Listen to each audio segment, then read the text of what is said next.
Basic నిధులు కొరత. మరి ఇక్కడ ఒక్క చోట మీరు ఇక్కడే చూస్తే దాదాపు 13 కోట్లు, దాదాపు మీరు చూస్తే 30%, 13 కోట్లు ఇక్కడ ఒక్క ఈ కాలనీకే వేస్ట్ చేశారు. ఇలాంటి ఒకరు చెప్పండి.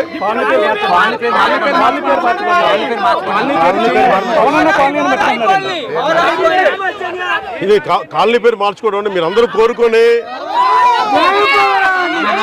అలాగే మీరందరూ కోరుకొని. ఒక నిమిషం, కాలనీల పేర్లు ఎందుకు నాయకుల పేర్లు ఉండకూడదు చెప్తా. వాళ్ళ జేబులో డబ్బులు కాదు.